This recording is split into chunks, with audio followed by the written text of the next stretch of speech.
High friends, வணக்கம். Welcome to Raji's classic kitchen. இன்றைக்கி நம்ம புரோட்டீன் சத்து உள்ள பாதாம் வச்சு பாதாம் அல்வா நல்ல டேஸ்ட்டாக செய்கிறது எப்படின்னு பார்க்கலாம் வாங்க. ஒரு பாத்திரத்தில் தண்ணி கொதிக்க வச்சுருக்கேன். இதில் 1 கப்பு பாதாம் சேர்த்துக்கலாம். இப்போது ஸ்டவ்வை ஆஃப் பண்ணிக்கிட்டு இதை மிக்ஸ் பண்ணி மூடி போட்டு 1 மணி நேரம் ஊற வைக்கலாம். 1 மணி நேரம் ஆயிடுச்சு. இப்போ ஓப்பன் பண்ணி பார்க்கலாம். பாதாம் நல்ல ஊறி இருக்குது. இப்போ இதில் உள்ள தண்ணியை வடிகட்டி எடுத்துக்கலாம். இப்போ பாதாமை இது போல் ப்ரெஸ் பண்ணி தோலை மாற்றலாம். இது போல் எல்லா பாதாம்லேயும் உள்ள தோலை மாற்றலாம்.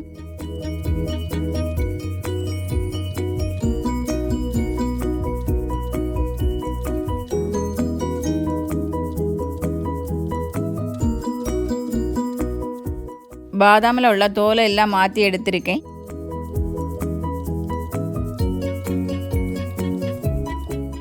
இப்போ ஒரு பேனில் 1/2 கப்பு பால் ஊற்றிக்கலாம். அரைச்செடுத்த பாதாம் இது போல் கொஞ்சம் கோரஸாக இருக்கணும். இதை இப்போ பாலை சேர்த்து மிக்ஸ் பண்ணிக்கலாம்.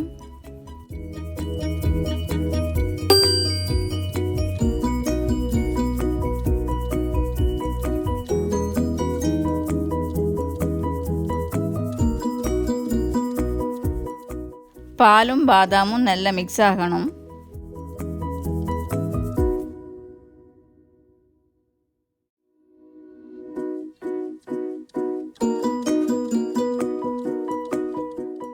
இப்போ இதில் 1/2 டீஸ்பூன் குங்குமப்பூ சேர்த்து மிக்ஸ் பண்ணிக்கலாம். இப்படி கிளறிக்கிட்டே இருக்கும்போது கொஞ்சம் கொஞ்சமாக கலர் மாறி வரும். இதை மீடியம் ஹீட்டில் வச்சு குக் பண்ணணும். பாதாமோட பச்சை வாசனை போகும் வரை கிளறிக்கிட்டே இருக்கணும்.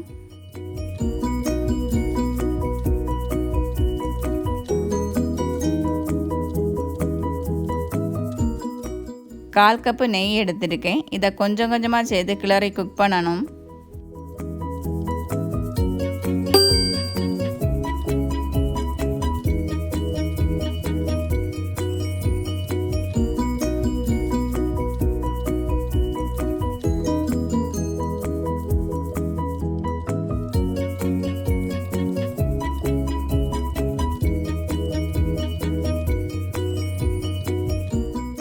ஆல்மோஸ்ட் பாதாமோட பச்சை வாசனை போயிடுச்சு.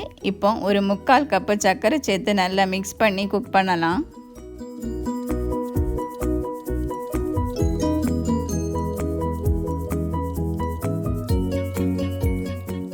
சர்க்கரை சேர்க்கும்போது கொஞ்சம் லூஸ் ஆகும்.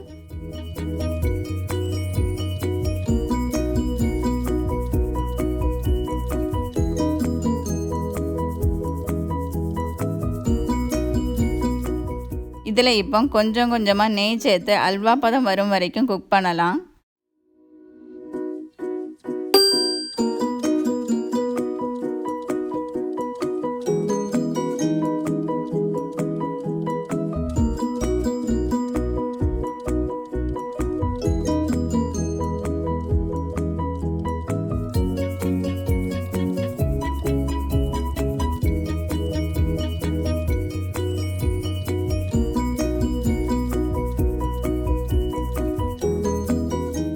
கைவிடாமல் கிளறிக்கிட்டே இருக்கணும். இது ரெடியாகி வர கிட்டத்தட்ட ஒரு 20லேருந்து 25 நிமிஷம் வரைக்கும் ஆகும்.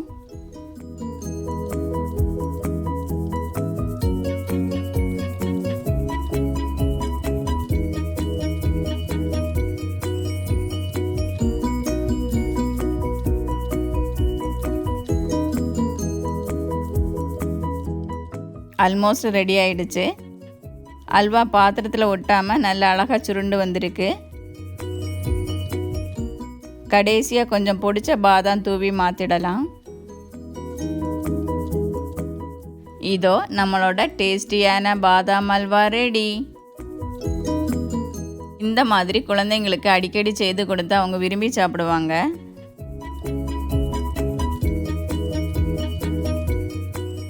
தேங்க்ஸ் ஃபார் வாட்சிங். இந்த ரெசிபி உங்களுக்கும் பிடிக்கும்னு நினைக்கிறேன். இதை நீங்களும் உங்கள் வீட்டில் செய்து பார்த்துட்டு கமெண்ட் பண்ணுங்கள், லைக் பண்ணுங்கள், ஷேர் பண்ணுங்கள். இது வரைக்கும் நம்ம சேனலுக்கு சப்ஸ்கிரைப் பண்ணாதவங்க சப்ஸ்கிரைப் பண்ணுங்கள். நன்றி.